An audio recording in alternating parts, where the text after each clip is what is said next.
Pernah nggak Anda lagi nyetir, gas udah diinjak, mesin meraung, tapi mobilnya kayaknya butuh waktu gitu buat ngelaju? Nah, kalau pernah, kemungkinan besar Anda baru aja ngerasain keajaiban dari transmisi CVT. Yep, Continuously Variable Transmission. Teknologi ini tuh ada di mana-mana sekarang.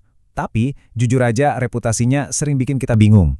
Dan ini dia dilemanya. Kalau emang rasanya agak aneh dan reputasinya, ya gitu deh. Kenapa justru hampir semua mobil baru sekarang malah pakai CVT? Aneh kan? Pasti ada alasan kuat di belakangnya. Dan tenang aja, kita bakal kupas tuntas alasannya di sini. Oke, siap ya. Ini rencana kita. Pertama, kita bedah dulu dilema utamanya.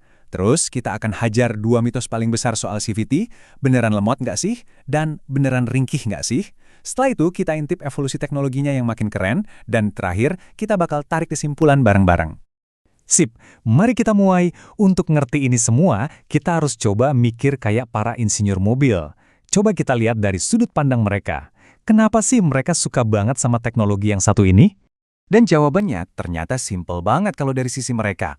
Buat pabrikan, CVT itu ibaratnya dapat paket all-in-one. Kenapa? Pertama, efisiensi bahan bakarnya juara. Mesin bisa dijaga di putaran paling irit terus-menerus.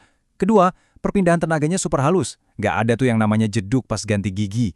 Ini juga penting buat lolos standar emisi yang makin ketat. Plus, bobotnya lebih ringan dan ongkos bikinnya lebih murah.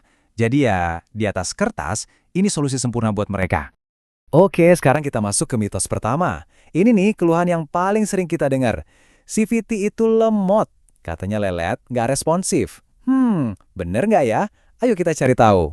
Nah, ini dia kuncinya. Kalau Anda paham poin ini, Anda bakal ngerti segalanya soal CVT. Jadi, CVT itu dirancang bukan buat bikin mobil Anda ngacir secepat kilat, bukan. Tujuan utamanya adalah untuk menjaga mesin di titik paling efisien. Tujuannya hemat bensin, bukan adu kencing. Itu prioritas nomor satunya. Makanya, muncul istilah yang namanya efek karet gelang.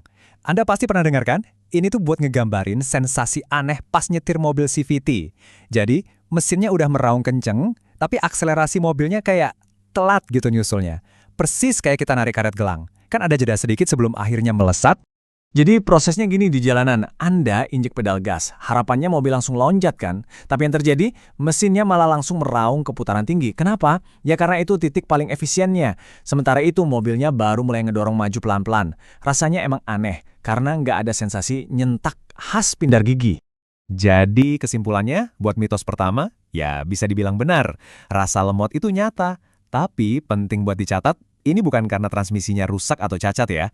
Emang desainnya begitu. Tujuannya kan efisiensi, jadi penyaluran tenaganya dibikin super halus dan santai. Makanya kadang kerasa kurang gigit, apalagi pas ditanjakan. Oke, mitos pertama udah kejawab. Sekarang kita pindah ke mitos kedua. Yang ini, jujur, lebih serem. Katanya CVT itu rapuh, gampang rusak. Pokoknya kayak bom waktu yang siap meledak. Waduh, apa benar segitu parahnya? Secara desain, ada sedikit benarnya. Coba bayangin, kerja CVT itu ngandelin gesekan terus-menerus antara sabuk baja dan puli. Nah, gesekan ini kan lama-lama bikin aus. Beda sama transmisi matic biasa yang pakai gir-gir baja yang lebih kokoh. Jadi ya, secara teori, usia pakainya memang bisa jadi lebih pendek. Tapi tunggu dulu. Ini bagian paling pentingnya.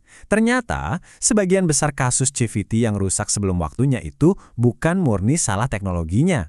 Biang keladinya justru seringkali datang dari kita sendiri. Yap, dari cara kita nyetir. Coba dibayangin sabuk baja di dalam CVT itu. Tiap kali kita bejek gas dalam-dalam, atau yang biasa disebut kickdown, itu sama aja kayak kita nyabet atau nyentak sabuk bajanya. Kalau kita sering banget nyetir agresif kayak gitu, ya jangan heran kalau sabuknya jadi cepat aus, slip, atau malah, ya, bisa putus. Terus gimana cara ngerawatnya? Gampang banget sebenarnya. Kuncinya cuma satu, alus. Anggap aja pedal gas itu jangan diinjak, tapi diurut. Jadi akselerasinya pelan-pelan, biarin sistemnya kerja dengan smooth. Kalau Anda bisa nyetir dengan gaya mengurut ini, dijamin deh CVT mobil Anda bakal jauh lebih awet. Nah, pas kita mikir udah ngerti semua soal kelemahan CVT, ceritanya ternyata belum selesai. Para pabrikan mobil itu pinter, mereka nggak tinggal diam. Mereka terus berinovasi buat nutupin kekurangan-kekurangan CVT ini. Dan ini contohnya, keren banget. Toyota misalnya bikin dua resep baru. Ada yang namanya Direct Shift CVT atau DSCVT. Ini ibarat pelaris printer. Buat tarikan awal, dia pakai gigi satu beneran. Jadi rasanya responsif banget. Baru pas udah jalan, dia pindah ke sabuk CVT yang halus. Terus ada juga Dual Mode CVT atau DCVT. Yang ini kayak pelari maraton. Buat di kota, dia pakai CVT yang mulus. Tapi pas di tol kecepatan tinggi, dia pindah ke gigi fisik biar lebih efisien. Pinter kan? Jadi mereka ngambil kelebihan dari dua dunia. Oke, kita udah bongkar mitos, udah lihat juga teknologinya yang makin canggih. Jadi, apa dong kesimpulan akhirnya? Apa putusan final kita soal transmisi CVT ini? Oke, ayo kita bandingin langsung ya.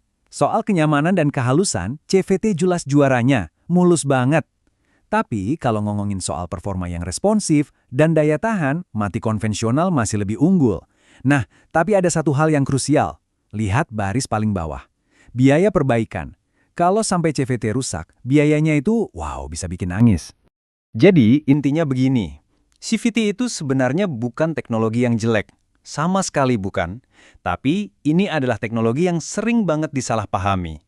Dia itu diciptakan buat satu tujuan utama. Kenyamanan dan irit bensin. Titik. Kelemahannya baru kelihatan kalau kita sebagai pengemudi maksa dia buat jadi sesuatu yang bukan dirinya. Kayak mobil balap misalnya. Nah, pertanyaannya sekarang kembali ke Anda. Setelah tahu semua ini, menurut Anda CVT itu pilihan yang cerdas atau malah jebakan tersembunyi? Jawabannya nggak ada yang benar atau salah kok. Semua kembali ke prioritas Anda. Anda ini tim irit dan super nyaman atau tim responsif dan badak? Pilihannya ada di tangan Anda.